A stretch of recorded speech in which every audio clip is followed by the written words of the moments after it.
What is going on, guys? Welcome back to another episode of the Mets Central podcast. And unfortunately, this is not a World Series preview episode like we would have liked to have been doing by today.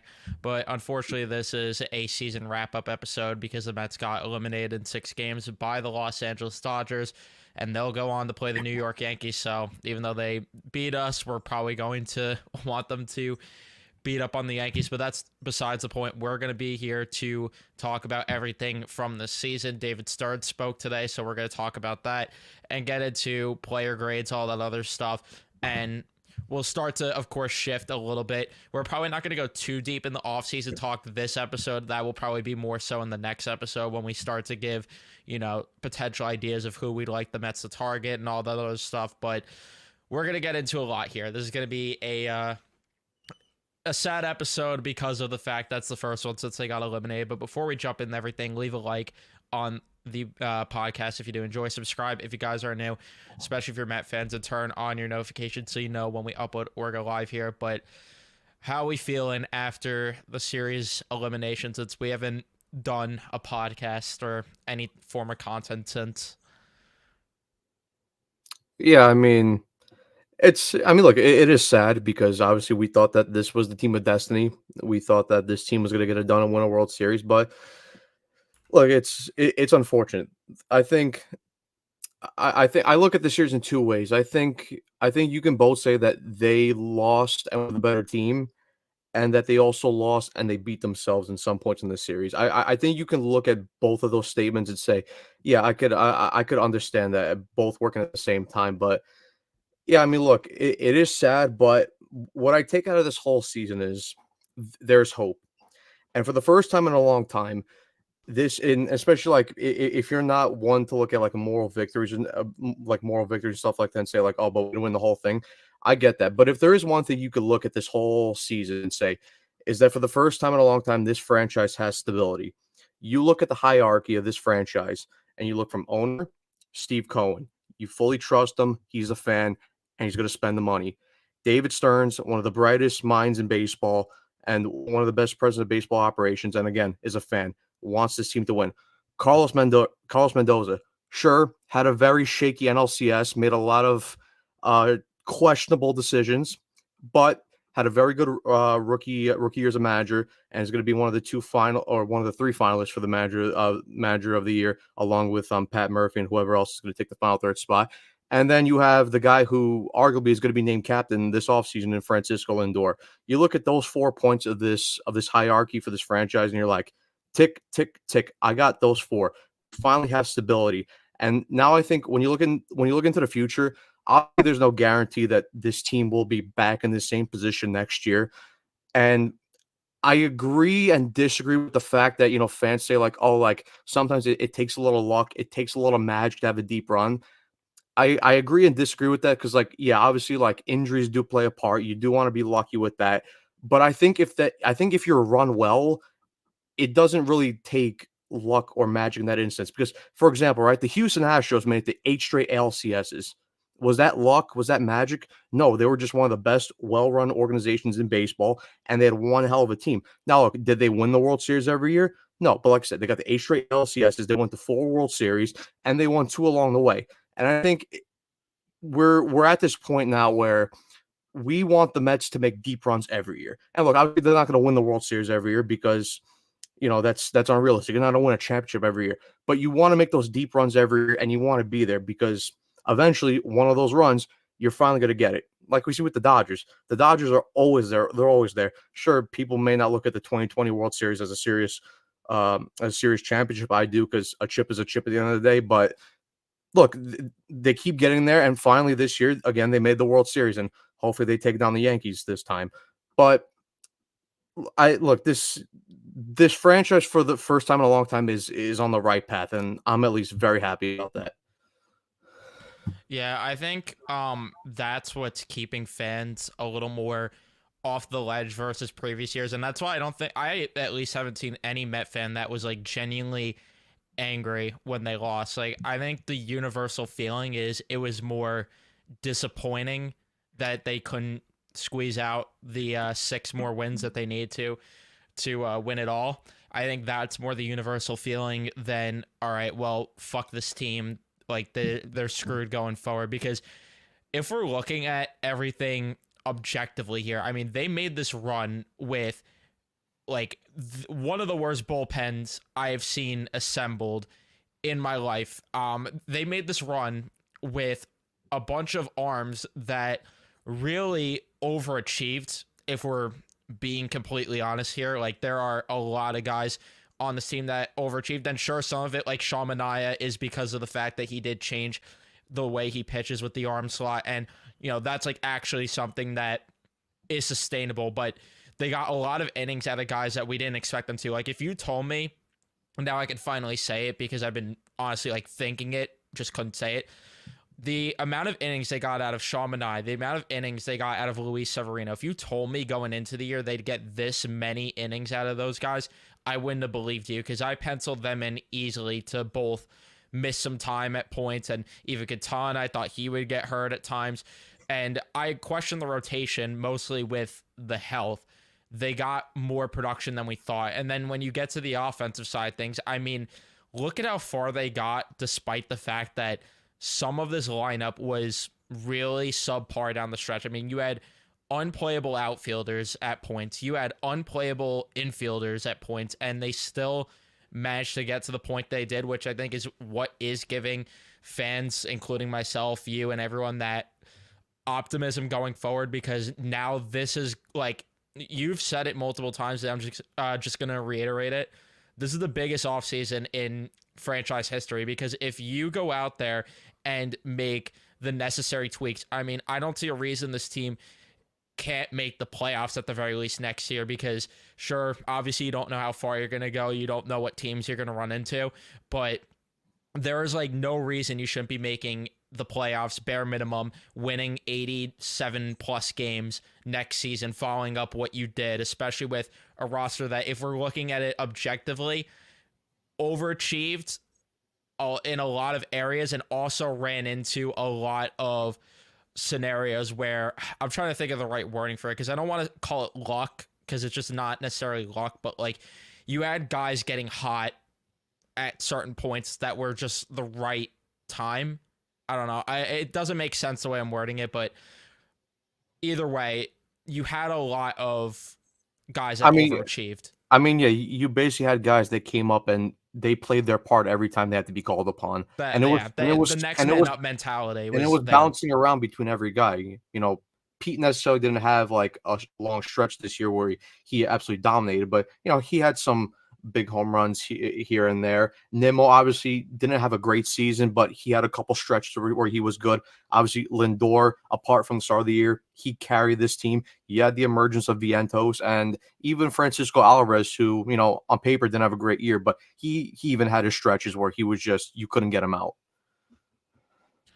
Yeah, and I think that's what is the most like frustrating part out of all this, that they couldn't get done, because there were so many guys that could have performed better that just didn't do it. Like, and then like you mentioned with Mendoza, who definitely had a shaky series, but you could talk, I'm willing to chalk that up, and I really am not a fan of making excuses for losing, but I think it's valid to justify the fact that he is a rookie manager. But like, there was no reason Jesse Winker should have been sitting in the home stand for as many games as he did. There was no reason that guys like Phil Maton were used as much as they were. But you also have to go to the fact that, this team had so many guys. As much as they had things go right for them down the stretch, they had so much go wrong in this Dodger series, whether it was Senga, who you thought maybe could have gave you better in his start, which he just didn't at all. Danny Young became absolute garbage down the stretch to the point where he was unreliable. Jose Budo, who was one of their best arms all year long, all of a sudden started to fall off as we got later on into the season. Adam Ottavino, I mean, that was like a consistent thing, but he was still here. You got inconsistency from Phil Maton. Like, there was so much inconsistency, and then Alvarez didn't show up until later on in the series. You had guys like Taylor, he's another guy that was so good down the stretch, and then out of nowhere we get to the playoffs and his play just fizzled out. Starling Marte was inconsistent. Pete Alonso, he showed up a little too late in the series. Like, that's the thing that does cause frustration, that I could get behind. Obviously, I'm not ready to sit here and like rip them for it and everything, because again, for what this year was supposed to be, it's hard to be angry. It's more just disappointing than anything. I mean, yeah, like when you take a deeper dive in this series, the two things that killed this team in this series against the Dodgers is the walks. They walked 42 guys. And I mean, in a 6-game series, that's 7 walks per game. Like, against that Dodgers lineup, you ain't gonna get away with that, and they did it. And the fact that for most of the games they couldn't get the big hit. I mean, how many times did they have base loaded or second and third, one out, and they just couldn't get the big hit to drive it in, to drive runners in? So, and listen, when you don't take advantage of your opportunities, and when you're going up against that stacked Dodgers lineup and that bullpen, it's going to come back to bite you, and it did for the Mets. Because I remember when the last podcast we had, one of the keys to this series on beating the Dodgers was you really had to beat their starting pitching. And in game 1, Jack Flaherty completely shut them out, couldn't touch them. Game 2, bullpen game, yeah, they got to the bullpen, they won that game. Game 3, Walker Buehler was struggling. They couldn't find a way to break it open. It was very similar to the Ranger Suarez start, where they had him on the ropes, and Ranger Suarez and Walker Buehler just managed to get that pitch, or to make that pitch that would get him out of the inning. And then Yamamoto, okay, sure, he was decent, but still, you didn't take advantage of him. And then game 5, I mean, they got to Flaherty early, and you saw they won that game. Even though that whole game, we weren't comfortable at all, because every time the Mets scored, the Dodgers lineup just came right back and put up runs on the board. And then game 6 was a missed opportunity, because you had Kopech on the ropes early in that inning, and then Marte just comes up with, what was it, first and second, or second and third, and just first pitch swinging. Just a poor plate approach. There was no reason to swing first pitch. He was all over the place, and they couldn't just. And then I mean, they put up 5 runs in that game overall, but still, again, then the pitching issues came back to haunt them. So, yeah, it's a case where, like I said at the beginning, where the Dodgers were the better team, but the Mets also did beat themselves in parts of the series. Yeah, that's just the truth, because that last game, what makes it so infuriating is how winnable it was. Like, if they come through one more time with runners in scoring position, with how many opportunities they had, and like you said, that summed up the entire series. Who knows what could have happened if you don't put Phil Maton in to surrender more runs? Who knows what could have happened? And it's just unfortunate. And then obviously when Senga came in and did what he did, it was like the writing was on the wall that this thing was done. And yeah, like, him not being ready killed them. And I still don't understand why he was on the roster after the way he performed in game 1. And if you weren't going to use him, I will continue to say it, if you were not going to use him in game 5 when you had that lead that you did, when were you going to use him? If you weren't going to use him then, when were you going to use him? And they wait until a do-or-die game 6, when the game was somewhat in reach. Obviously, again, couldn't get the big hit, but it was somewhat in reach, the game, and you go to him there, but not when you're blowing the Dodgers out. What is he doing on the roster? And I get that no one's going to want to hear that, Brazovan or someone of that nature should have been on the roster instead, but I'm at a point where I would have trusted Brazovan more than Senga, who clearly is not healthy right now and clearly wasn't up to par at all. And this also is a problem. JD Martinez shouldn't have been the lineup at all. By the way, Tim, I'll get to your comment later on. I started, but yeah, I don't understand that. And I get not playing Acuna somewhat just because of the fact that he was starting to cool off a bit and that he hadn't played in a while. But your answer is Jeff McNeil, the guy who's playing with a fucked up wrist and a fucked up elbow. If that's your answer, what's the question? And everything that went wrong that could have went wrong for them in game 5 really, or game 6 rather, went wrong for them, because Manaea too, I mean, you got no volume out of him, because if you even get 2 more innings out of him, who knows? Maybe that game shapes up differently, because you could have used Diaz for a little bit more. You could have used, or not for a little bit more, but you could have used him a little later, I should say. And then Reed Garrett, still would have came in probably. Who knows what would have happened, but it's just unfortunate. Yeah, they had McNeil the roster, and he ruined the vibes. Would have swept the series without that criminal, but I guess we'll never know. This fucking guy. But yeah, No, but it's just infuriating. I mean, with the Senga part, I didn't have a problem with him starting game one.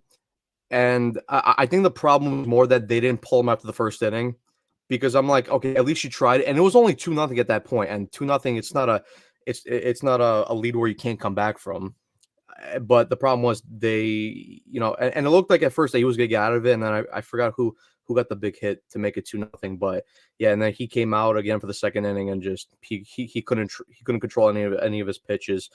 And then I mean the Phil Maton part in game 5, I mean, I really can't crucify Mendy for that. I mean, obviously we saw a couple innings later that he went to Edwin Diaz like in the fourth inning. So obviously he was available to come in that early. But I mean, it got to a point with this bullpen where this bullpen was so taxed, and you really couldn't trust anybody. I mean, at that point, the circle of trust was really down to two.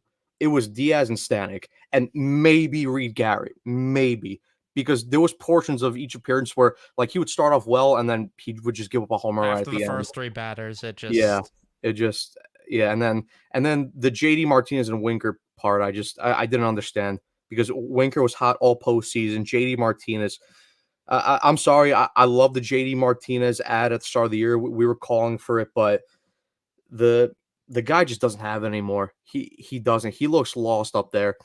And look, I want to blame Mendy for putting him in there, but I also got to blame JD Martinez too, because I mean, dude, at the end of the day, you're a professional hitter being paid $10 million a year, and I mean, I don't know how many times he has to go up there and swing at a sweeper or a curveball low in the zone that's off the plate. I don't get it. I don't. And then the other one was the Harrison Bader one, putting him in the game. I didn't get that one either. And part of the reason was because that back in April he had 3 hits off Yoshinobu Yamamoto. Like I don't like this was back in April. Freaking Jorge Lopez was on the roster back in April. Joey Wendell and Zach Short was on the roster in April. I don't care what happened in April. Harrison Bader, okay, sure, like he provided great defense all year, but he couldn't hit the second half of the season. There was no reason for him to even be in that spot. It was dumb. I think this is to a point where, like, obviously Mendy, he's a rookie manager. I still trust him. He had a poor NLCS this round, but I think part of the reason was that he kind of felt overwhelmed. And when you feel overwhelmed, you're kind of more prone to overthinking. And I think that's what happened with Mendy on certain things. I think he started to overthink things instead of just going with his gut and going with what, the guys that were performing at that time. It's not an excuse, but obviously this is something he has to learn from. And I think he will. The JD one, I mean, that was just pure gut, because I had somebody reply to me when JD was in the lineup, and they were just like, oh, well, this is what the analytics say. That's why they're doing it. Stupid analytics. The analytics tell you to do the ass opposite and get Jesse Winker in the lineup when he has the success he does off of Walker Buehler, when it's a lefty-righty matchup that this team loved to look at and point at as a reason all season long to get certain guys in the lineup and take certain guys out. I mean, how many times did we see fucking DJ Stewart in the lineup because a righty was on the mound? But in the playoffs, when Jesse Winker was one of your best hitters and the season came down to it, it's all of a sudden chuck that out the window.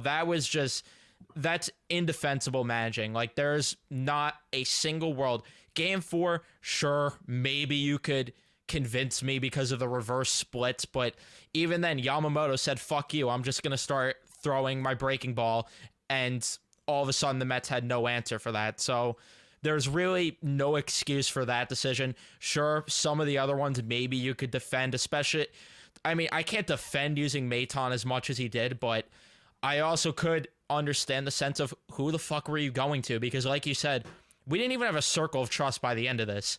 We had just it was not a circle at that point. I don't know what word you want to use, but you had 2 guys back there that you could trust, and maybe 3, and even then Stanek he was overworked in that last game, and you saw it affect him in game 6. So that's obviously, when we get to the offseason talk, really what is going to need to be addressed the most. Because if you look in comparison to the Dodgers, and I will continue to say this, they need to take a page out of their book, because the Dodgers just had their low leverage guys coming out there chucking 100 miles per hour. And the Mets, they had Phil Maton against Shohei Ohtani chucking meatballs down the plate. And yeah, you're not going to fucking beat that team when you have the Phil Matons and Danny Youngs of the world going out there against those guys. Yeah, I mean, and just one more time to go back to the poor Mendoza decision. The other one was, I think it was in Game 4 when they had the base loaded and they decided to pinch hit McNeil in front of Jesse Winker, and Jesse Winker the next at bat after McNeil gets an out hits a deep fly ball to the outfield, and if you had that one batter earlier, that's an extra run, which maybe could have helped them. I don't know at that point. I think the score was already kind of out of hand, but you never know. It's one run, and that could spark a comeback. But yeah, I mean, they need to do what, like you said, they need flamethrowers out of that bullpen. This is not the 1980s anymore. Phil Maton is just he's out of date. And the writing was on the wall already. I mean, kind of the writing on the wall is already in that Brewer series when he came in Game 2 and he gave up the 2 home runs in the 8th inning. And then you just saw it every time he came up against the top of the order against the Phillies with Schwarber, Trey Turner, Bryce Harper, Castellanos. He looked like a deer in headlights. He couldn't get him out, because in order to get those guys out, you got to throw heat, you got to challenge them. And then that's even on steroids with the Dodgers, because the Dodgers they lay off of everything. They do not chase whatsoever. And you saw it with the 42 walks in the series. You got to challenge these guys. And the Mets they didn't have the guys in that bullpen, or even some guys in starting rotation, no matter, to challenge him. I mean, for example, like Jose Quintana. Quintana pitched very well in his start against the Brewers, and he pitched very well in the start against the Phillies. And even though I said cool, but I was worried in that Game 4 start, because I'm like, he's a lefty, he's a soft tosser, and he relies on swings and misses and chases to get his, well, not swings and misses, but he relies on chases to get outs. And the Dodgers don't do that. And then we saw, I mean, look, the second pitch of the game that Quintana threw, Ohtani hits a home run into the bullpen. And at that point, I trust Stearns to rebuild this bullpen and the rest of the starting rotation in this offseason. And I trust we're going to see a lot more of those flamethrowers in the bullpen next season. Yeah, they have to add way more back there, because, like you said, I mean, if you have a Phil Maton as a lower leverage arm, sure, you could get away with that, but it can't be what it was, where top of the order is coming up. All right, well, we need Diaz for later on, so Phil Maton, come on down, buddy, because it's just not going to work. It really isn't. And to your point before, too, about the pinch hitting shit, I mean, I remember Niko texting in our group chat being like, all right, Winker's got to be hurt. And I'm like, all right, maybe. But then we see him come up next at bat. It's just ridiculous how Jeff McNeil at times, I mean, it was multiple times too, where he was the first guy off of the bench to pinch hit at times. I don't know. I mean, again, I get the argument that Mendoza didn't have too much to work with, but it's also one of those things where it was common sense with some of the decisions. If JDM didn't run his mouth about his adjustments the entire second half, I wouldn't be so pissed at the fact that he waves at every breaking ball, which is calm and old fuck. The elitism of his hitting savant crap made me sick all year, with Winker being the exact opposite. Exactly, yeah. It was clear as day who should have been playing more in that series, and they stayed the ass opposite away. I mean, the Dodgers have flamethrowers. Yeah, let's get JD Martinez, who's prone to waving at every pitch imaginable and who couldn't even catch up to the heaters later on as the season progressed. Yeah, it made sense to put him in instead. But back to the walk issue, because that's something that I do want to talk about. How many times did we say all year that was going to bite them in the ass at some point? Because I don't know what the fuck Jeremy Hefner tells these guys, but I just don't understand how they're walking so many batters, and there was zero adjustment. And then it goes back with the hitting too. I mean, with the hitting being inconsistent as all hell, and I get that over 162 games, it's going to be that way. But it just looked like at times, like, it can't be this bipolar to where the offense either looks like they're the best in baseball or they look like complete and utter dog shit to the point where multiple guys are unplayable. Like, there was no in between with this offense, and that falls on Chavez, but we're at a point where none of the coaches are going to go because they made the championship series, so there's just no shot in hell they're going to fire anyone. It's just going to be what it is. But I mean, we talked about it all season long, especially with the walk issues, that once you face a team like the Dodgers where you cannot nibble the strike zone, like it worked against the Phillies because all those guys love to chase those pitches. And the guys who didn't, like Bryce Harper, okay, fine, give them the free pass because Nick Castellanos will chase at some of those pitches and won't catch up to some of your heaters. But against the Dodgers, that crap wasn't going to fly. And that's unfortunately what they ran into. Yeah, I mean the hitting part especially because I mean we said it all year, the bipolar offense, it just wasn't going to work. And I mean, if you wanted a prime example in this series, like you could go to one player on that, and that's Game 5 and Game 6 Starling Marte, because that looked like two different players. I mean, Game 5 and Starling Marte, he was on everything. Like he hit like three doubles in that game, and then Game 6, I mean, that was some of the worst plate approaches I've ever seen. I mean, there was at one point where he just had a swing where he just chopped at the ball. I mean, shit, that looked like me in the batting cage. I mean, that was terrible. And then yeah, with the walks and the whole pitching staff. I mean, look, I do think that could be fixed if they bring in more guys that throw heat. Just because I feel like at that point you might have more trust in your stuff by just blowing it past guys. But even then, we've seen guys who have insane heat and then they can't locate to save their life. So it's a fine balance that I think they're just gonna have to find. And like I said before, I trust Stearns in terms of the pitching side of the game. So I trust that he'll find the right guys and he'll make the right adjustments. And then in terms of the coaching staff, I mean, I think there could be a chance that we see a change in the coaching staffs. I think Hefner's the one more likely to stay, but I do think there's a chance that we could see Chavez and Barnes go. Just because I think Stearns will look at this and say like this type of offensive approach, it's not sustainable. And even Carson before, if anyone hasn't checked out, make sure you guys check out Mets Weekly. They do excellent stuff on the Mets.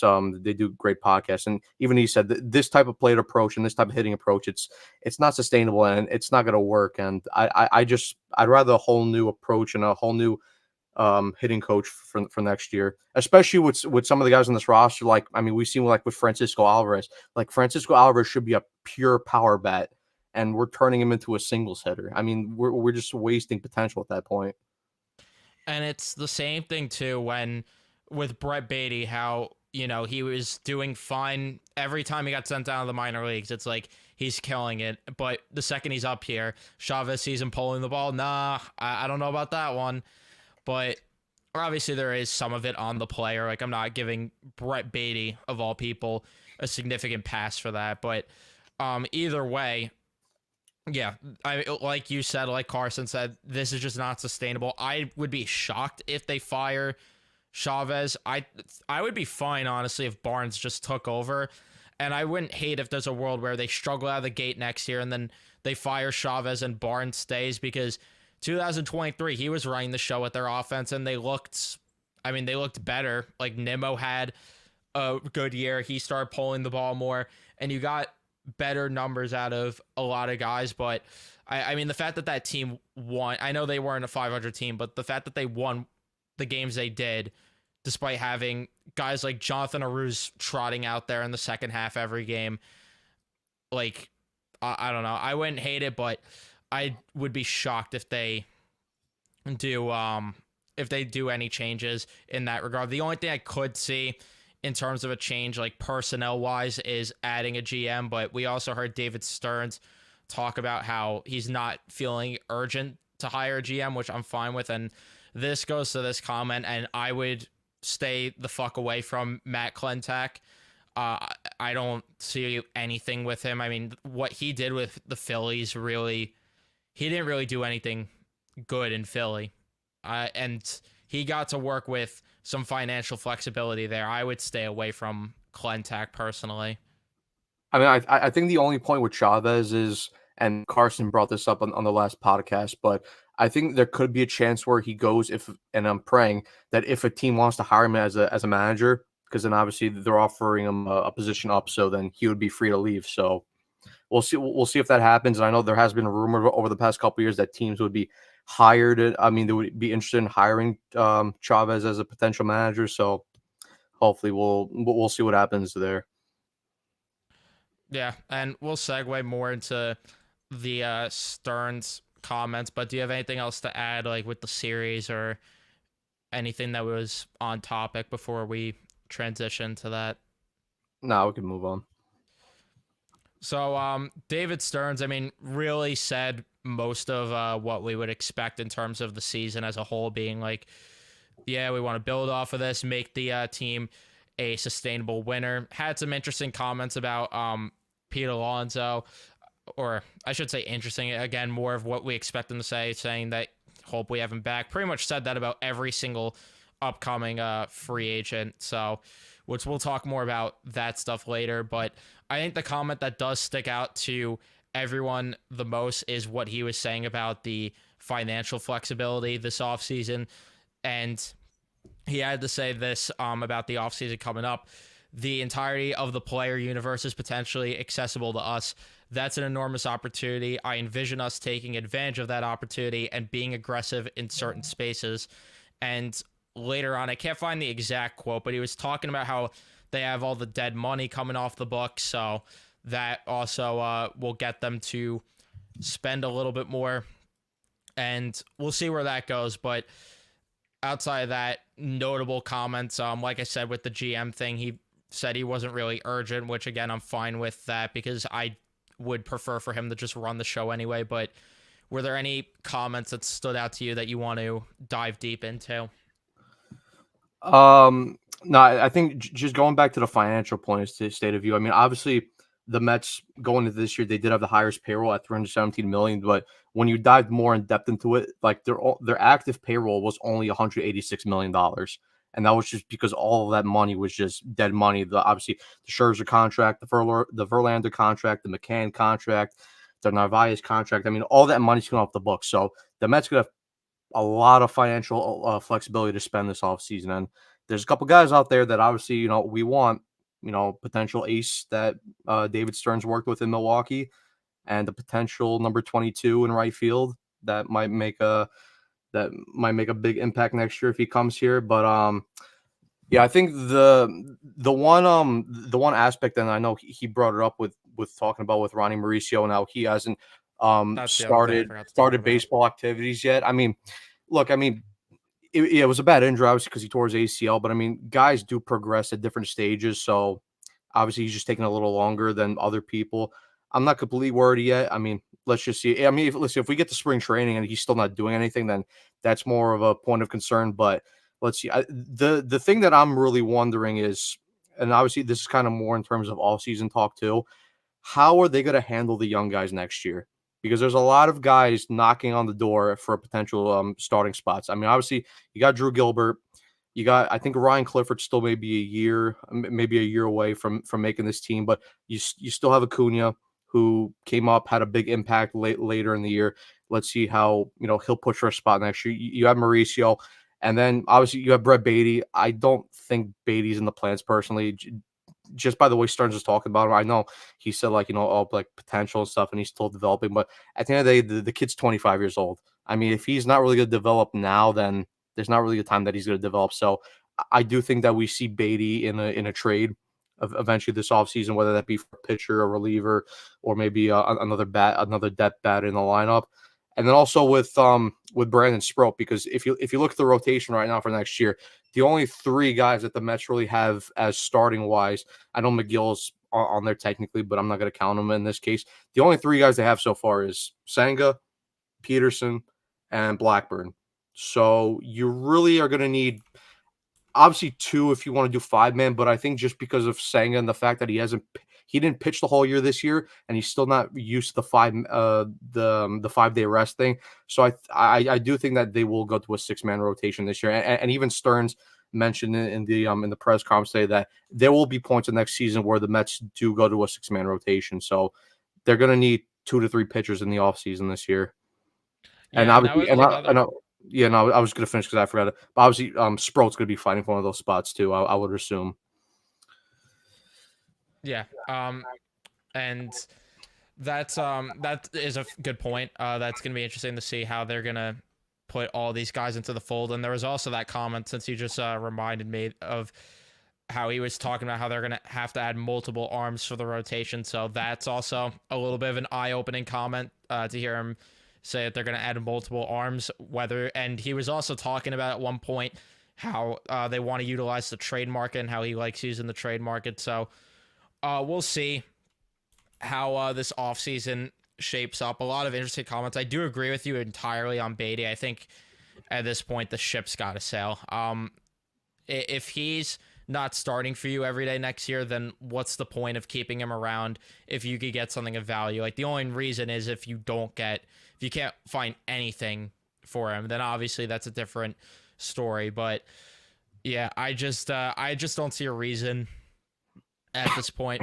But I am curious with a guy like Acuna especially, because they are in, I don't know, like, this team needs to strengthen the infield, but I don't know if Acuna should be the guy getting a full-time role. Maybe you have him on the bench, but that also hurts developing him. Maybe he's flipped in a trade. I don't know, but he's another one that's really going to be interesting to me. I think kind of the key with that, I do think I think we might see a situation where it's more of a platoon at second base next year, especially at the start. I think that you will have Acuna there. He'll be fighting for a spot. I do think, obviously, I don't think McNeil's going to be back next year. I think that Stearns will look to move him on his contract. So I do think it's a case where we'll see a veteran infielder come in. Whether they bring back Jose Iglesias or that's another guy, or maybe they try to trade for an experienced veteran infielder. They trade and bring him in as kind of a mentor for Acuna. So, yeah, I don't think Acuna will get the start right off the rip. I mean, unless he just comes in spring training and he completely just tears it up. And then obviously you do have the Ronnie Mauricio point, and obviously he could play middle infield, he could play third base, but obviously we have to see with his progression with the torn ACL. So yeah, I do expect that we will see a platoon next year, at least at the start of the season, with Acuna and then a more experienced veteran second baseman. Yeah, which will segue into the next thing that I wanted to get into, unless you have any more comments about Stearns. No, I think that was really it in terms of the comments. So we'll segue into the next thing. Before we do the player grades, I want to do a little gut feel type thing. We're going to run down the upcoming free agents for this team. You're going to give a simple answer, stay or goes. We'll start with Iglesias. Does he stay or go? I think he stays. I agree with that. Winker. I'd like Winker back. You know what? I think because we do see trades, obviously, like I said, this is not off-season talk, but I do think, my personal opinion, I think we see Marte and McNeil both moved in the off-season. So I do think Winker comes back on a cheaper deal. Unless unless like there's better value other in the market, but I think just the way I just think the way how Stearns talked about Winker today in the press conference in terms of him, bringing that fire to the clubhouse. I think there is a good chance he stays. I mean, obviously, if wanting to be a Met. Yeah, and obviously, I think Stearns is going to be smart about this. He's just not going to use total emotions. If the contract doesn't make sense in terms of money or years, and some team offers him a better contract, then I think it's better to look elsewhere, because we know Stearns could find talent elsewhere. I'm so torn on this one the most, because I can honestly see it going either way, because I could see a world where I really could see a world where he goes, especially if they sign a couple other top end outfielders, because where does he fall in the fold? Unless if Vientos isn't DHing, because I personally think that's what should happen next year, but that's a different conversation. I'll say he stays for the sake of the conversation. Drew Smith Oh, he's gone. gone. Yeah, I agree with that. Ryan Stanek. Mm, I think the way he finished the year, and I think if he gets a full year here and under the pitching lab, and obviously if you're going to use him more in terms of low to medium leverage, I do think he could be useful. Again, it depends on the contract because we've seen like you don't really want to pay you don't really want to pay relievers top end money. I think he stays. Yeah, I'm going with stays for him. Ottavino, I mean, we pretty much already heard about this. We're not even going to discuss Ottavino. Get out of Brooks here. Raley. This is an interesting one. So what, he's 34 now? 35 around? 37. 37, yeah. I mean, look, on a 1-year deal as a prove-it deal for uh yeah, I think he'll be here too. I think he'll come back. Yeah, I'm going with stays. Phil Maton, who has a club option attached. Sorry, Phil, but it's the end of the line here. You got to go. I think he's gonna stay. I think I don't want it to happen, but I really feel like I don't know. I looked at the reliever market, and there's really not a lot of great things out there, and I don't think I don't know. I feel like the Mets might just extend that option and I just mean, keep look, him around for the year. I mean, it's $7 million. Like you could cut ties with them. It is a little pricey, but you also could cut ties if he sucks next year. I don't know. I just get this vibe he might stay. look, if he's gonna stay, then the Mets got to decline that player option, and yeah, the team option and renegotiate a new contract for a 1-year deal. I'm not paying him $7 million, and I know we have the financial capability of doing that, but just because you have the money to do it doesn't mean you should Doesn't do mean it. you should. Yeah. Yeah. I listen. I'm not saying they should. I'm saying this from what I think could happen. But we'll move on. Harrison Bader Gone. gone. I think that's a layup. JD Martinez. I think this one's a Gone. layup too. Gone. The last four here are a little more interesting. I'll save the three I think that are the most interesting for last. But Jose Quintana He's gone. gone. Yeah, I agree with that. I think there is a world where maybe he does because he might sign for cheap, but I don't know if I see it. But the last three I think are the most interesting. Luis Severino. I think it really depends because I think when I look at it, and obviously we'll get into this deeper when we do off season talk. I do think that it's either going to be him or Mania if money and years make sense. Because obviously if both of them the contracts don't make sense for money and years, then I do think they both let him walk and find another guy off the shelf that Stearns could kind of tweak a little bit and get good value out of there. For me personally, just because of the and listen, I get it. He pitched a lot of innings this year, a hell of a lot more than we thought. I think there still is that little bit of injury concern, and he is 30 years old, so he is going to be asking for a multi-year deal. And if it's at 5 years, I'm not comfortable with that. And I think he might get a 5-year deal. So at that point, I'm gonna let him walk.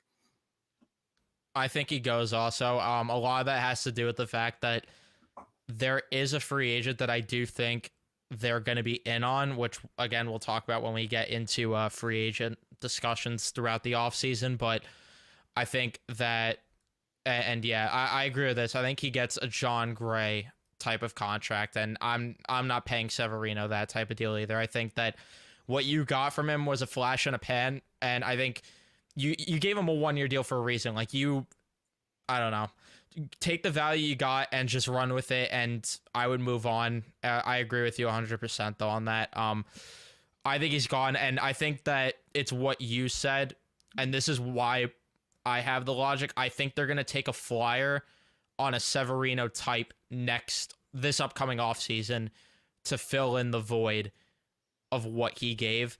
I think it will just be a 1-year deal for the guy that I'm referring to here. But yeah, that's just my opinion on that. Sean Manaea. I hope he stays But again, this comes down to like what Severino in terms of money and years. It's got to make sense. And you look at Mania. Obviously, he had a career year, fantastic year after he made the pitching adjustment with his arm slot. He's 33 years old, and he's going to be asking for a multi-year deal. If he wants a 5-year deal, sorry, Sean, I can't do that because at that point you're going to be 38 years old. I'm not willing to pay you until that age.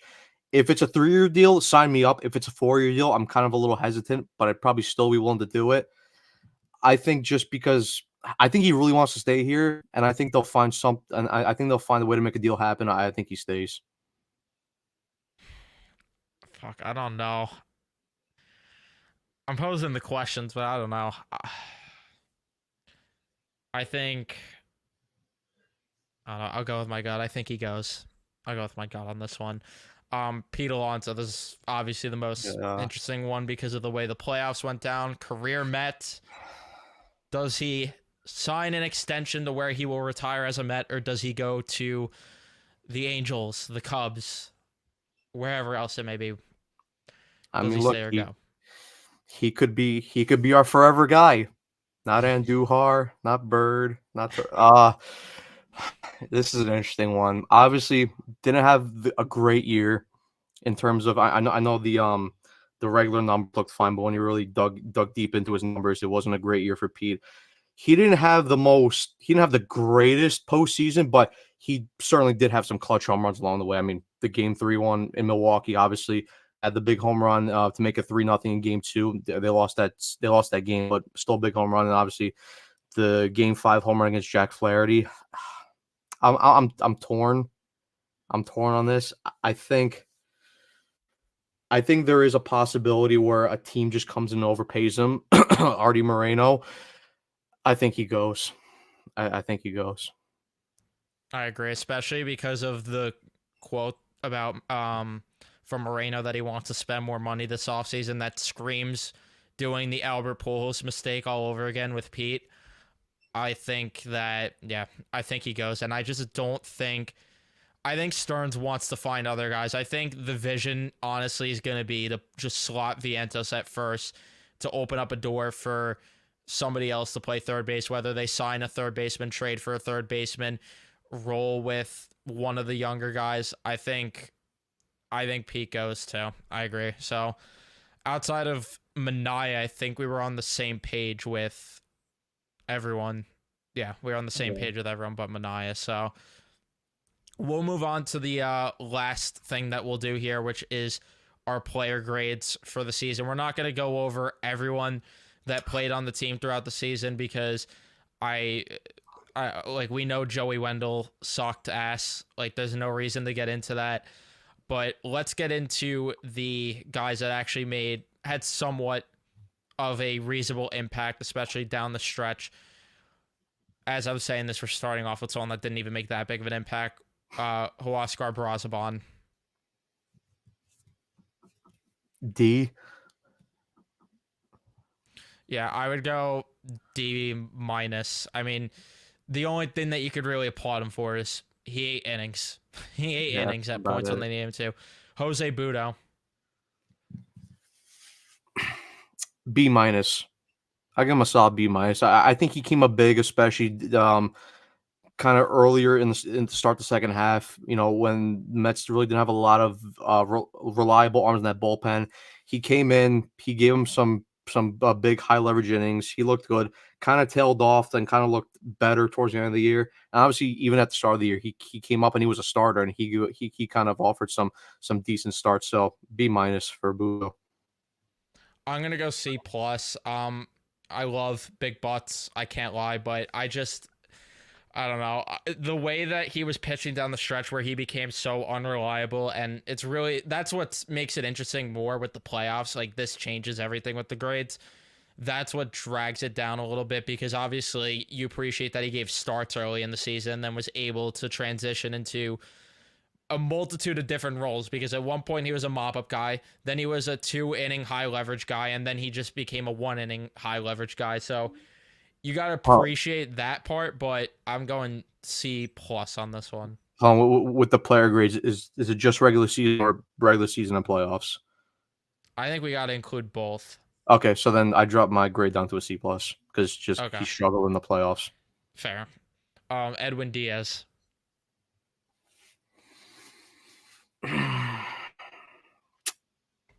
B minus. He struggled at times, but he did come out clutch in some big outings. I mean, and especially he rebounded. I mean, like he had the terrible start, and obviously he was hurt because then he went on the injured list. He had that whole stuff with the sticky situation. Listen, he did blow a couple big games, but he did then rebound. I mean, prime example, like he gave up the grand slam to Corbin Carroll in Arizona, and then came back the next day and got the big 3 outs to secure the tiebreaker over the Arizona Diamondbacks, which again that proved the comeback and was big. And then I mean, look, in the playoffs, he had his struggles here and there, but he was still able to lock it down for the majority of time. I think next year, especially now not coming off a year where you missed an entire year, he'll have a regular spring training again now. I think B minus for me. I'm gonna go B. I think that especially what we saw him do at points in the playoffs was huge for this team, and yeah, Carson's of course gonna say an A plus, but yeah, obviously there were a couple of crucial saves that he blew down the stretch, but like you mentioned, his ability to rebound, and there were times that they had him just go multiple innings and they really overworked him at points down the stretch, which I do think hurt him at points in the playoffs, but I'll go with a B on that one. Reed Garrett. Reed Garrett. I'm kind of torn. I kind of want to give him a grade in between a B minus and a C plus. Because he started off really good this year and he had points. He did get hurt, struggled. I'll give him a C plus because when he was really bad, I mean, like he was unpitchable at certain points.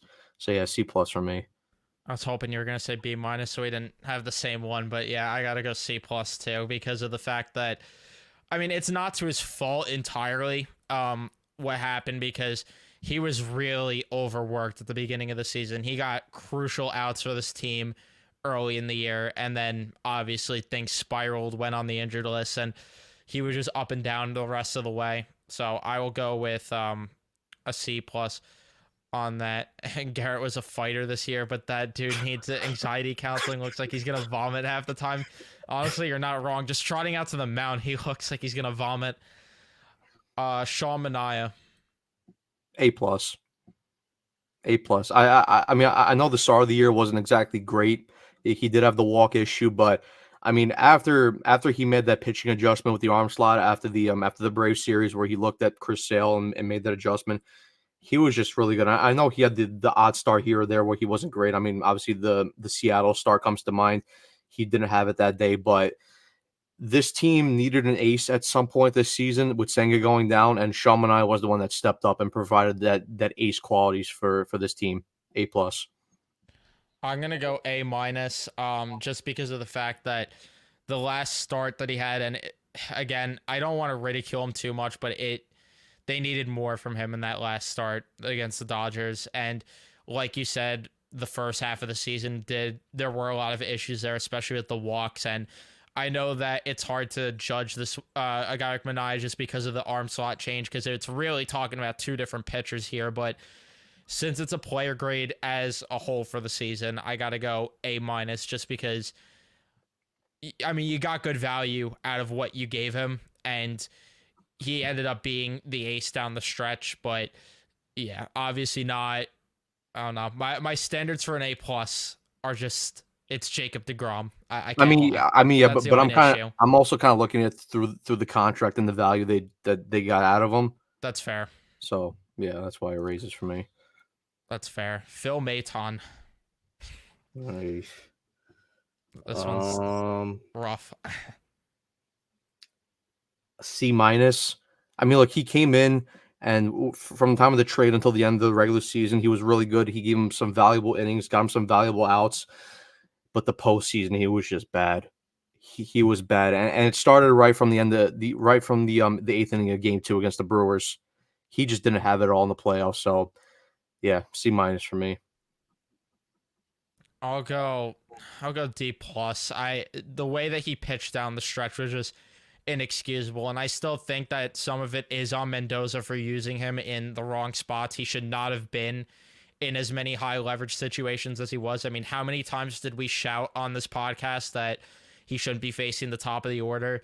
It feels like it was at least once an episode for the past month and a half, maybe even since they acquired him. And ever since that outing, I forgot which game it was. I forgot it was Boston or Oakland, one of the ones we went to. He had a shake. I think it was Boston where he had a shaky outing. Yeah. Ever since then, you started to see the cracks in Maton's game, and he gave you the Jack Roslovic thing, where he gave you a little bit longer than what Jack Roslovic did, where at least he gave you a month of a good run versus a week and a half, which is what Roslovic did. But it was kind of that effect where he just tailed off and went into too big of a spiral to where I can't give him any higher than that. But we'll move on now to Tyler McGill.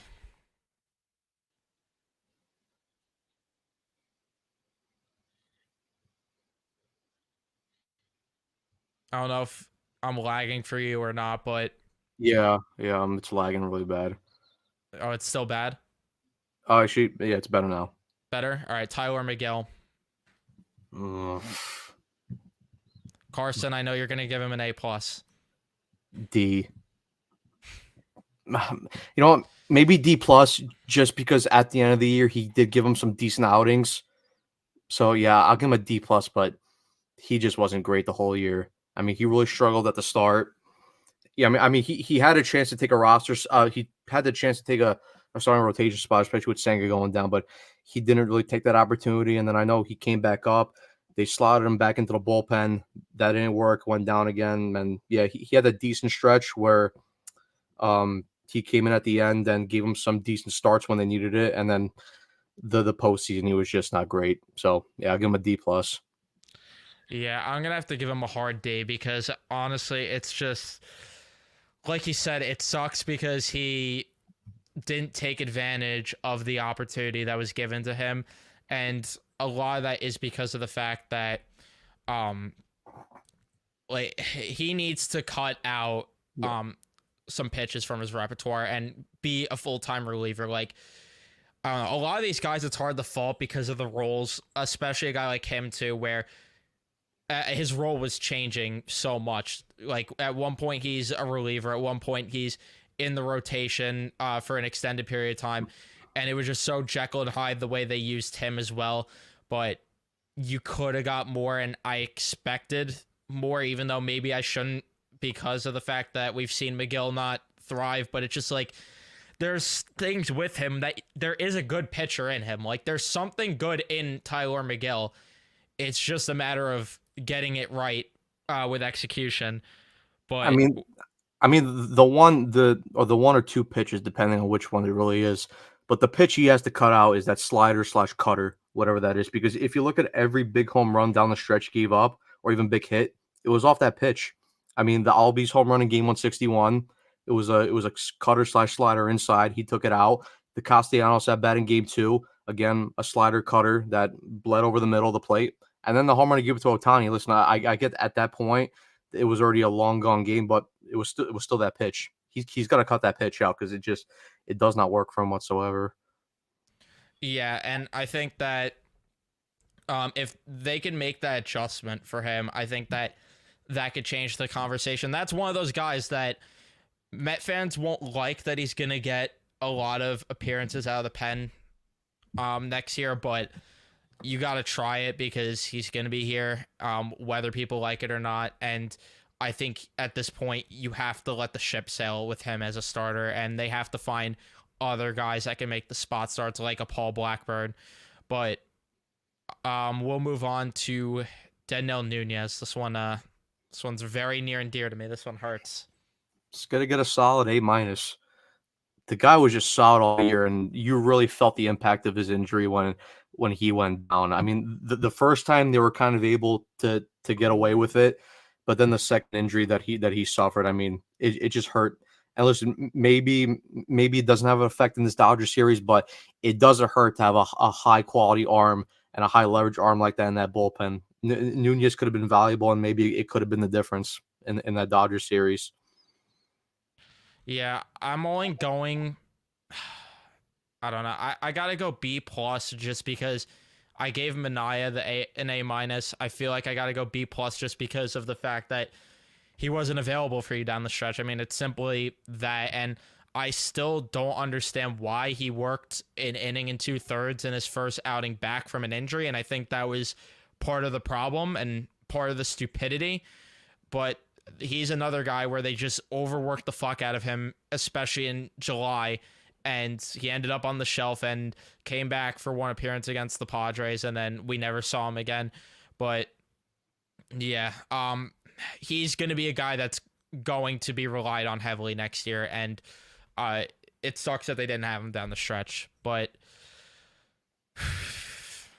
Adam Ottavino.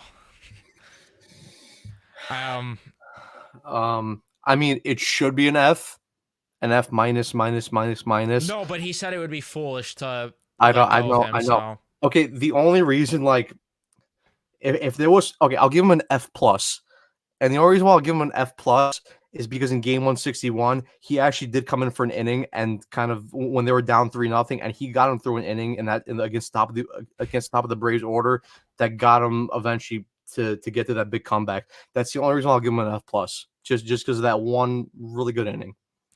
I thought you were going to say because you got to give him credit for having some sort of dirt on the front office the entire season to keep him around. But yeah, easily an F. It goes without saying, even though that might be foolish of me to say that his grade is an F, but Listen, I'm going with an F. There's a lot of mysteries in the world, but the mystery of how Adam Ottavino managed to survive this whole year, that needs to be studied in a lab somewhere, because that's impressive. The fact that he was on the roster even against the Phillies, it's beyond stupid. But David Peterson, Carson, we want to hear your opinion on this one. You wanted it here. As the number one David Peterson fan, we need to hear Carson's opinion. I'll give him a B minus. I'll give him a B minus. I mean, obviously he missed start of the year because he was coming back from hip surgery, but he came back, and in his early starts in the year, he had a ton of those starts where he looked really good through the first part of the order, the first time through the order, and then guys really started to figure him out, and that second and third time really killed him, and then he just looked like, I mean, why is he still starting? You know, ship him into the bullpen if he's only going to look good one time around the order. But down the stretch, apart from a couple starts here and there, he really gave him some valuable innings. I think he improved his fastball a little bit, started throwing it a little more high instead of, relying kind of, on on ground ball outs and fly ball outs. And I mean, look, he gave you some valuable innings out of the bullpen in the playoffs. So I'll give him a B minus, and I think that he kind of earned his way into a starting rotation next year for the start of the season. When we had the conversation at the beginning of the episode about how there were so many guys that overachieved, the forefront of that is David Peterson, because I still don't know how the fuck he had the numbers he did, because it's so evident that he was a fraud. But I'll be nice. I'll be nice because there were times he gave big outings, and especially in the playoffs, he gave a lot of big innings for this team, especially against the Phillies. I'll go with a B plus. Fine. I'll be nice. Okay. Let's see. You got to be fair. You got to be fair. I'll be nice, even though I typically am not. I'll be nice because he did give those big outings down the stretch. I can't take it away from him. Trust in the cheating lab. He might be the next Sandy Koufax. You never know. Trust in the defense. But anyway, Jose Quintana.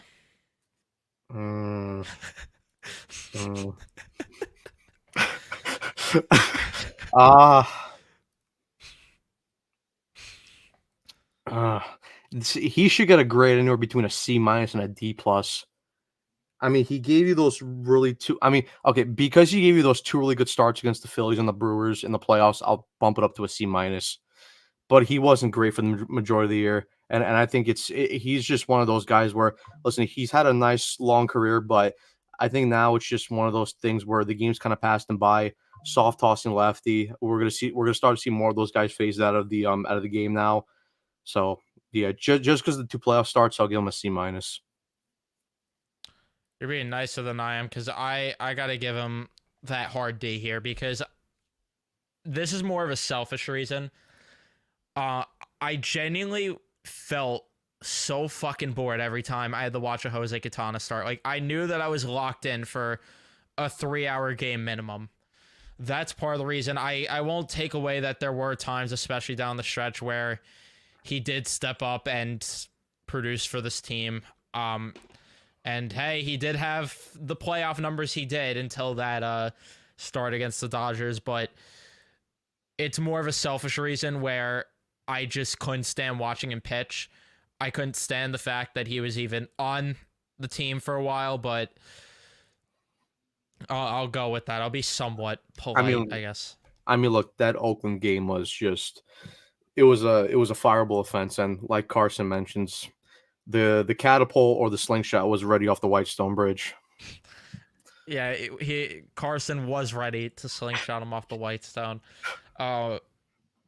The next two, I mean, we can't even really grade. I was gonna say Raley and Sean Reed-Foley. Brooks Raley automatically gets an A plus. He was brought up every single podcast episode, so sure, he gets an A plus. He's in our hearts always, so he gets an A. Sean Reed-Foley, I mean, not much to say because he didn't. I mean, he still gave 23. He played 23 games, so sure. I mean, you could give him honestly like a B plus or an A, but it's hard to give him too much credit because he wasn't available when they needed him. But just one of those more difficult players to grade. Same with Christian Scott. I don't know what you would grade him, but he's also. I mean, for the short time he was here, I'd probably give him a grade right in the middle. I'll give him, you know what, maybe I'll give him a C plus because he showed glimpses of being able to get those big outs, but his big problem is the home run ball, and we see it. I mean, I think it was every start apart from one he gave up a home run. So yeah, I do think he'll be a very good pitcher, and he'll be a key part of this rotation. Obviously, he won't be here next year because he had to get Tommy John surgery. So speedy recovery to Christian Scott. But yeah, I'll be fair. I'll give him a C plus. Yeah, and every time there was a lefty going against him, he just couldn't get an out. I don't know. I'll go with a C plus. I mean, he gave starts. He gave innings, so I'll give him that, I guess. Senga, there's really no point in grading. There just isn't enough there. Luis Severino. I'm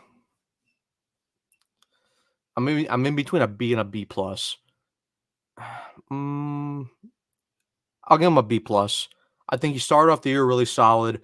He then kind of had those kind of concerns in the middle of the season where, you know, it was his first time in a long time where he pitched this amount of innings. So obviously his arm wasn't really used to that. And then kind of towards the end of the year, he did give him some big starts. And then obviously the playoffs, he was okay. He wasn't great. I'll give him a B plus. I think he was solid. That's absurd. I'll give Severino I'll give him a B minus.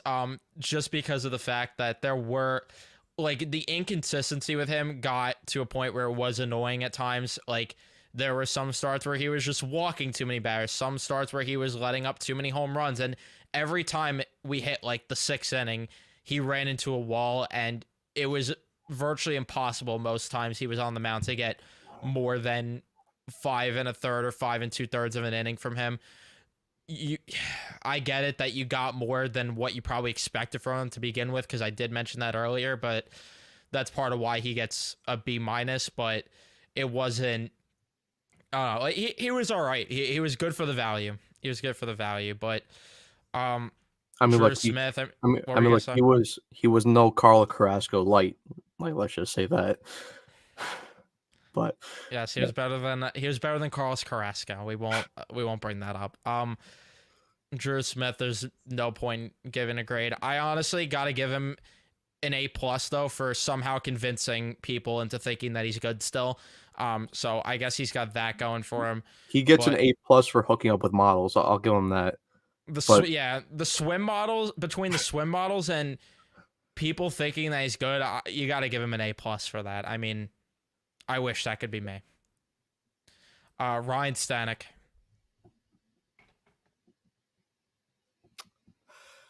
C plus, or maybe a C. I don't know. I'll give him a C plus just because he really kind of stepped up in the playoffs, and like I said, it came down to a fact that there was only two guys in that bullpen that we really trusted in the playoffs with him and Diaz. So look, he wasn't great when he first came over. Obviously, he gave up those two homers in his first start his first bullpen outing against the Braves, but he was kind of here and there, and then he figured it out in the playoffs. So I'll give him a C plus. Completely agree with what Carson said, by the way, about Severino, how he started the crash out after that complete game. Yeah. Yeah, I got to go with C+ also for Stanek. He stepped up big in the playoffs, but holy shit, was it ugly at first with him. And it was to a point where him and Ottavino just were out in the bullpen, probably playing rock, paper, scissors, because what the fuck else were they going to do? Because neither one of them were able to be used. But yeah, I'll go C+ just because of what he gave down the stretch. And I was a believer when everyone else gave up on him, and I'm proud of that. But I hope he's back next year to prove that he's better than what he gave at certain points. Alex Young. Not that there was much to talk it's really about small there, but sample size. I mean, he had some decent outings, and then he had that really bad outing against the Phillies where they were up big, and then he just was throwing BP in the bottom of the ninth inning. I'd give him a C-, I guess. yeah, honestly, we're talking about two different players. We're talking about first acquired Alex Young versus after being sent down Alex Young, because I don't know what the fuck happened in Syracuse, but holy shit, he sucked. Or maybe it's just the inevitable regression that was going to happen with him. But yeah, I'll go with a D+. He logged innings. Danny Young.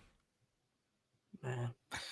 Danny Young's an interesting one because he came. He didn't start the year on the team, but he came up, was horrible. I didn't want to see him anywhere near this team, but towards the middle part of the season and then after the All-Star break, he was probably one of the better arms in that bullpen, and he gave him some very valuable outs and some very valuable innings. And then we started to see him just tail off at the end of the year, and to a point where he wasn't even using the playoffs apart from that one cleanup role that he had against the Dodgers.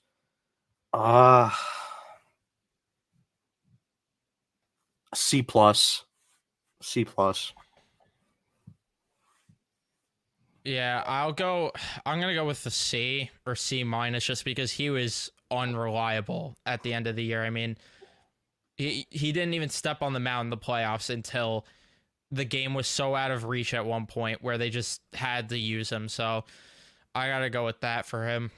Now we get into some of the hitters, which is where it gets interesting. Francisco Alvarez.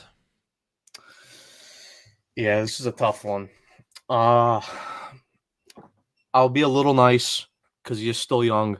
I'll give him a C-, and he did have the injury concern, so I'll kind of give him that too. Look, when Ali was hot, he was hot. You couldn't get the guy out, but it's kind of like we said with this whole Mets lineup, the bipolar thing. Alvy was probably the most bipolar player in this offense because, like I said, when he was hot, you couldn't get him out. But when he was off his game, you could really see it.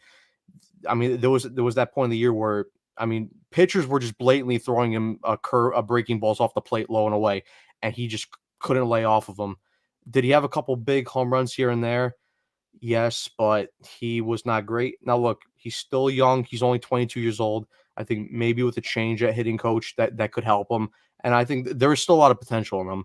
Look, was the defense necessarily great this year? No, it wasn't. I do think though it's kind of a thing like we kind of said with Gary Sanchez before, where I know Gary Sanchez's defense isn't great at all. Like, let's be clear with that. But I do think the fact that the pitch framing thing, it does take away from his defense, and we did see it. I think once you see robo-umps and we start to see the automatic strike zone, I do think we'll start to see him go back to his better defense like we saw when he first came up at 23. But yeah, he really has to figure out his hitting consistencies. And like I said, because we did see it at the end of the playoffs in those last two games. He came through and was hitting. So he does have the potential, but it was an up and down year for him. So I'll give him a C minus. I'm gonna go with I'll go with a C because he carried Jose Quintana to have the stats he did. Made people think Quintana was good, so he's got to get credit there. He's got to get credit for uh, literally what I was about to say. And then pips a dick shot to the second deck, and the aura crowd takes over. I was gonna say Kreider. the only other thing you could really give him maybe is his aura. And that's really about it. But no, it's just like you said, the inconsistencies were just way too much with him. And I don't know if it's a Chavez thing. I mean, I'm pretty sure it is because there was that whole thing about how Chavez like literally admitted that he was trying too hard to pull the ball, and that's not what's going to make you a good hitter, which is the stupidest thing I've heard in my fucking life. But yeah, I mean, it led to inconsistencies offensively where there were pitches down the plate and people were celebrating, doing cartwheels and backflips, especially the one in Arizona where a pitch right down the dick that he should be slapping out of the park. I can't say the thing Nick said in our group chat about one of the home runs, but when those pitches were right down the dick, he should be killing them. Instead, it's just singles, and we're all doing cartwheels and backflips because yay for singles, because we want the next Luis Arias instead. But yeah, I mean, if he could just be more consistent next year, that's really the key to it, because it sucked too when he was hurt. The injury, when he was out, that really killed this team at points, and the record spoke for it. But they're going to need way more consistency from him. Luis Torrens. I mean, I think for what Luis Torrens offered, I mean, consider that they just got him for cash considerations. I mean, they only acquired him from 100K. And I think he did a very good job. I mean, he was the only catcher this whole year that could throw a guy's stealing consistently. And listen, what was his bat the greatest? No, but he did have some timely hits here and there. So I think for what he came in and what he had to do, I think I'll give him a solid B. Yeah, I'm gonna go with a C, just like I did with Alvarez. He was an Omar Narvaez, so that's what I take away from that. And like you said, I mean, he was gunning runners out, multiple different times. Do we want to grade Acuna? Because there's really not too many games to. I mean, let's not grade him. There's not enough games. I mean, for the walk-up song, he gets an A+. That's true. Yes. Pete Alonso. See, if this wasn't incorporating the playoffs, I'd probably go with a D+. But since he had not a great playoff run, but he had a clutch playoff run, let's put it that way, I would bump that up to a C. Because I mean, like we said, the base numbers, while they looked fine in the regular season, but you know, when he started to do a deep dive and looked at his numbers in clutch situations and when guys were on base, he wasn't great. But then, like I mentioned before, when we were talking about the playoffs, he did have those 3 big home runs in the playoffs. So yeah, I'll give him a C. Yeah, I'll go a C- because in a contract year, I expected more. I really expected more. I know that he had a solid postseason, but he also did disappear for a good amount of that Dodgers series, which did hurt them. And it's not like he was alone in that, so it's not something that you could really just. I don't want to ridicule him too much, but I don't know. For a contract year, I just expected way more, and to have one high leverage home run is just absolutely pathetic. Not coming up with runners in scoring position on multiple occasions.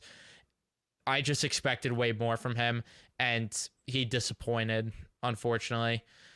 But Jose Iglesias is next on the list. I mean, for the vibes. For the vibes, he gets an A+. For what he was as a player, though, I give him a B+. I mean, look, he came in, he played his part. He was very clutch. I mean, like anytime there was like 2 outs or even with the base loaded, he had very good numbers. And I mean, let's not forget about his glove. I mean, him and Lindor up the middle as a tandem, turning double plays. I mean, that was just amazing to watch. That guy's got an insane glove, and hopefully my guy wins a Grammy as well for OMG. Guy deserves it. But I mean, look, he was a good leader. He was part of the culture change in the clubhouse. Yeah, I think he was just solid, and especially when both Lindor and McNeil went down, and they really had to get guys to step up at towards the end of the year in those later series. He stepped up once again. So yeah, I'll give him a solid B plus. I'm gonna say a B minus, just because of the fact that in the playoffs and later down the stretch when he was playing more consistently, you started to see the cracks. But for what he was supposed to be as a bench piece, and either way, I mean, he was signed to a minor league deal. You got unbelievable value out of him. So I'll go with a B minus. This one's probably the easiest grade we're gonna give out. Lindor, it's an A plus. It's an A+. There's really nothing to be said about that. Runner up for the MVP to Shohei Ohtani, and at points there was an argument that he was probably going to win it.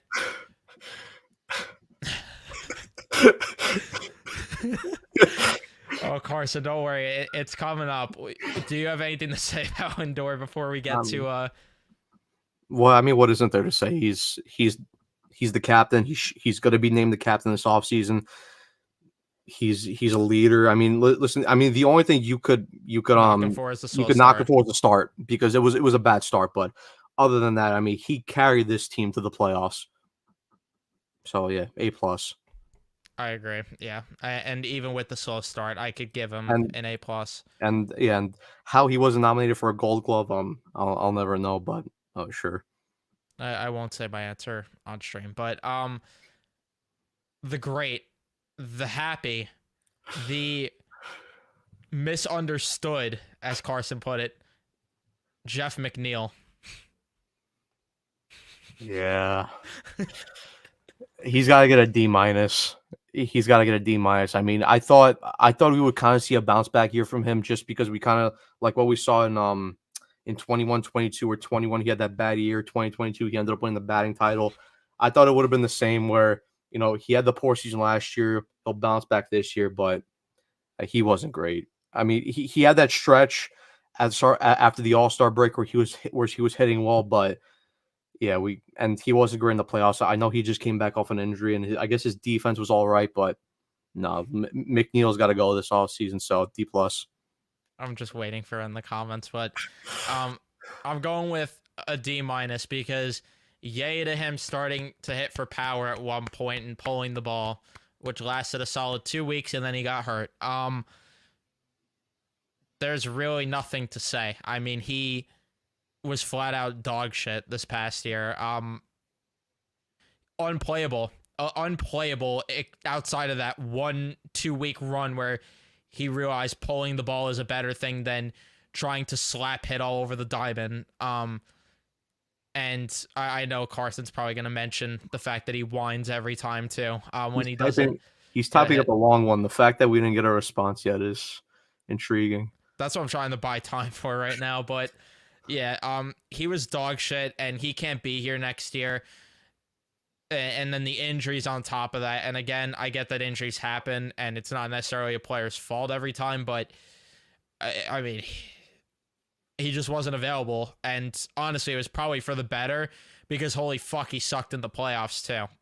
The fact that he goes up there after a big inning and his first pitch swinging, oh boy, did I miss that Jeff McNeil. There's no way around it. He's got to go, and he was just complete and utter dog shit. But yeah, I tried buying time. I don't know if we're gonna. Bro's gonna write a whole fucking chapter of a book. It's about to be like 6 pack. Oh, wait.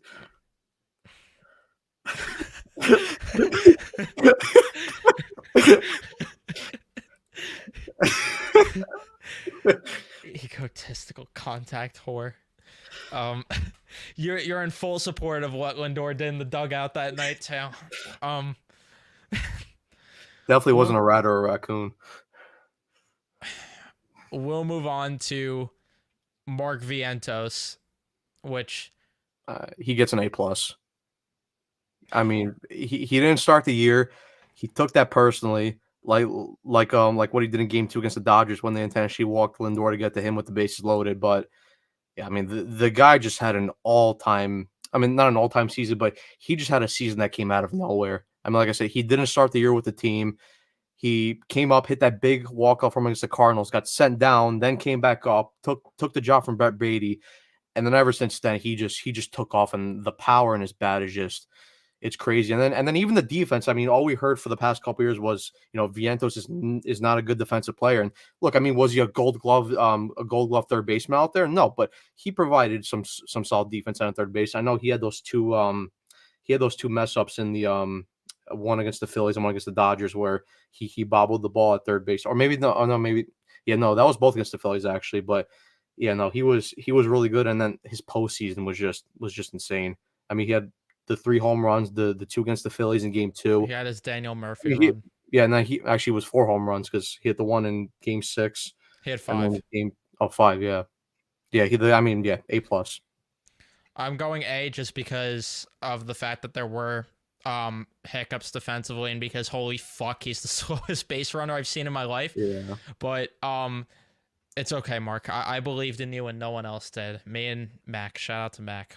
Not that he's watching this, but when no one believed in you, we did. We were your biggest fans. We were your biggest supporters, and he finally proved his value. And I think as a DH next year or as a first baseman, his value is going to be even better because he doesn't have to charge down bunts and bobble the fucking ball.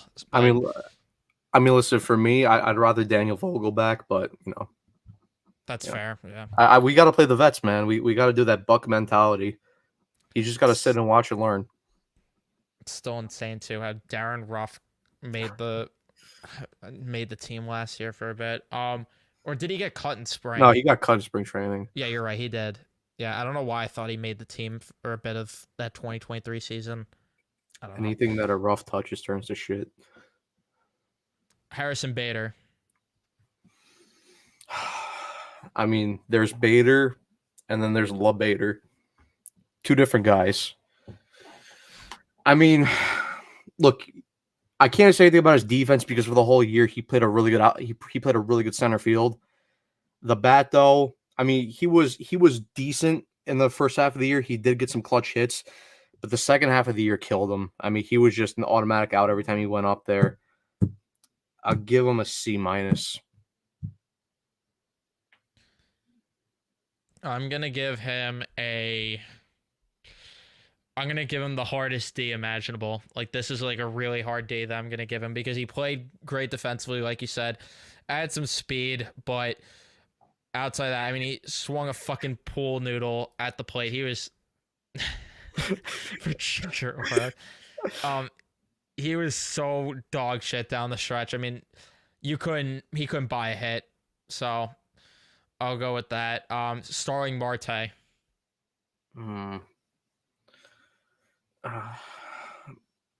C- again, I guess.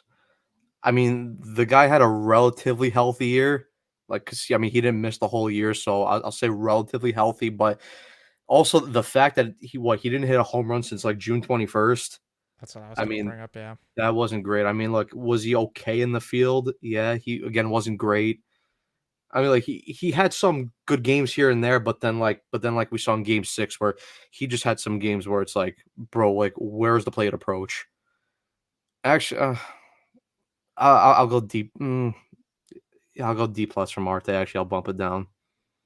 That was going to be my grade, yeah. I just so bipolar this season with him. So bipolar, and the fact that he provided literally no power, and there was points where you need him to steal a fucking base, and he just wouldn't do it. And then just lazy at times in the outfield. Lazy. I mean, that London series, I'm pretty sure it was the epitome of Starling Marte defense, where he was just lazy at points. So I can't give him a high grade. Brandon Nimmo. Yeah, this one's gonna be a low one for Nimmo. I gotta give him a C-. I mean, he was decent in the outfield this year because I mean he played majority of his game in left field in the corner, so instead of playing in center field like he usually does. But yeah, there was just long stretches this year where he just didn't hit, and it was a really down year for Brandon Nimmo. I expect that he bounces back next year, just because I mean you really can't have more of a worse season than he did this year. And I know he had that thing where he fell in the bathroom like middle of the night. I do wonder if that affected him a lot, but yeah, there were stretches where he just couldn't hit the ball, and then I mean there were stretches like we saw before the All-Star break where he was just hot and you couldn't get him out. And then I know in the playoffs he dealt with the plantar fasciitis, so I know that I probably it did hurt him a lot. I mean I never had it, so but yeah, I'll give him a C minus, Nemo. Yeah, I'm gonna give him the same grade because in the playoffs, I mean, again, I get that he was hurt, but didn't give enough, and I don't understand what happened to him after the All Star break. I mean, we were talking about until like August that his WRC plus was like 59 or like in the 50s. It was just unplayable numbers at points, and we talked about him needing to be benched. Like it was that bad with him. Uh, you need to see him hit for power though, the way he did at the beginning of the season. I don't know where that went, and he didn't even give that great. He didn't play that great of a left field, but not that left field. There's really a lot to do out there compared to the other compared to right and center. But I'll give him a C minus. Tyrone Taylor, as we get down to the last three players here. Tyrone Taylor, the man that saved the Adrian Hauser Tyrone Taylor trade. I think Taylor was pretty good this year. I mean, I know like the bat wasn't necessarily great. Like he didn't hit for a lot of average, he didn't hit for a lot of power, but Tyrone Taylor was a gamer, and there was some games where he would just have that really big clutch hit. He played a decent outfield, whether that was in center field or in right field when he was playing. I'll give Tyrone Taylor a B minus. I think for what his job was as a fourth outfielder, I think he accomplished that job well. Now I feel like an asshole because I was gonna give him like a C minus D plus because I don't know. I get that he didn't get a lot of reps and it's hard to play consistently when you do, but I mean, what you got in the playoffs was terrible. And considering the fact that he was on a heater right before then, it sucks that he cooled off right as the playoffs started. And I expected just a little bit more from him offensively. Nothing too crazy, like just a couple extra home runs, maybe here and there, a couple extra RBIs.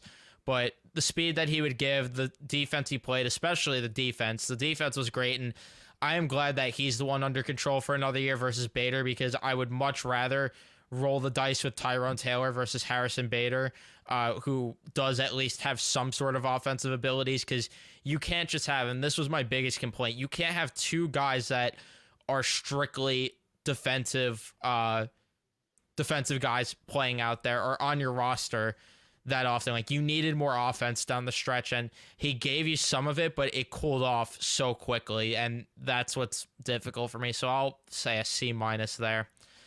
But we get down to the last two. Jesse Winker, we'll start with him. Yeah, Winker. I mean, listen, was he necessarily the most sexy move at the deadline? No.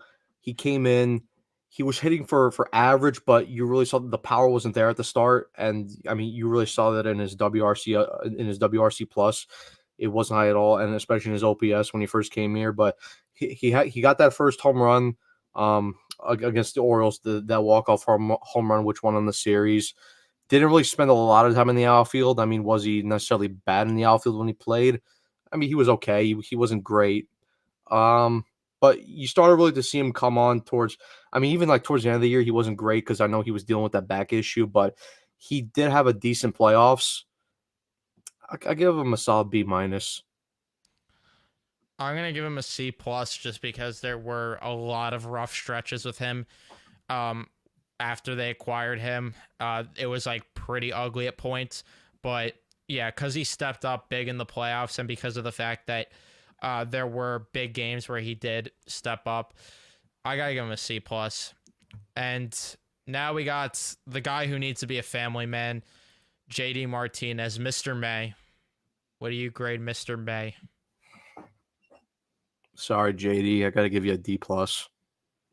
Sorry. I mean, listen, I wanted you at the start of the season. They signed you to that deal. You came up, you hit very well. You obviously were part of the culture change along with guys like Iglesias and Lindor and stuff. But the second half of the year, man, you just cooled off way too much. You couldn't lay off of the low outside pitch, and in the playoffs, he was just you couldn't play him. So yeah, D plus. Yeah, I'm going with the same grade. It was a huge letdown, honestly. Like I expected. I know that he signed late, but I mean, in 113 games with the Dodgers last year, he hit 33 home runs. In more games this year, he dropped down to 16. And I know Citi Field's not particularly friendly, but I expected like 20 to 25 home runs from him. I expected north of 75 RBIs, more so 80, honestly, for being realistic. And I expected him to at least be able to draw a couple walks and get on base more, but the guy couldn't buy an extra base hit down the stretch. I mean, when was the last time JD Martinez got an extra base hit? Do we have a date on that? Because I can't remember the last time he got an extra base hit. If somebody could let me know, I'm gonna try to look right now. If you want to, I mean, when's the last time he hit a home run? I mean, that. I mean, home. Yeah, I remember home run was even worse because I remember I saw that tweet that he went like, yeah, it was since August since he hit a home run. So August 30th against the White Sox. So the last time he hit a home run against non-Spirit Halloween employees was August 25th. I couldn't fucking say that with a straight face, god damn it. But it was August 25th against the Padres, the last time he hit a home run against not the White Sox because they barely count. And the last extra base hit, it actually was against the Brewers on September 29th. But outside of that, it was against the Reds. He had 2 extra base hits all of September, from September 1st. I mean, if you even want to add August 30th in there, sure. Either way, he had no extra base hits from then to now.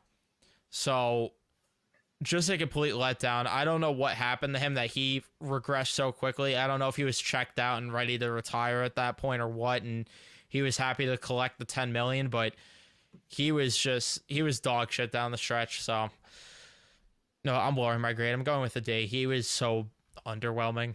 But yeah, those are the player grades. Do we want to give Mendy a grade too? I mean, we could. I don't really have much to say with that. I mean, I'd give him like a B plus just because for a first year manager, he was fine, but there were a couple of costly mistakes down the stretch and in the playoffs. But he was fine for a rookie manager. I'll go B plus or an A minus. Yeah, I go to A minus. I thought he had a relatively good year. I mean, listen, as a rookie manager, you start 0-5, you get back to 14-11, then you have that really rough stretch where you get 22-33. Again, that culture change happened, and they managed to fight back. I mean, look, he's one of the 3 finalists for the manager of the year. Look, for me, if it was my vote, I think he should win it. But obviously, I'm gonna be a little biased because obviously I'm a Met fan. But yeah. That Dodgers series in the NLCS really did hurt him because he got outmanaged, and he got outmanaged by Dave Roberts. So it's not really that great. But yeah, I give him an A minus. That's fair.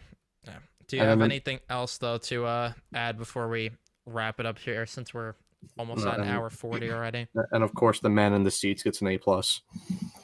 Yes, David Stearns, first year, gets a high grade, but. We're going to wrap it up here. Thank you guys so much for tuning in and watching. Don't forget to leave a like if you haven't already. Don't forget to subscribe. Turn on your notifications so you know when we upload or go live next. And we'll see you guys in the next one.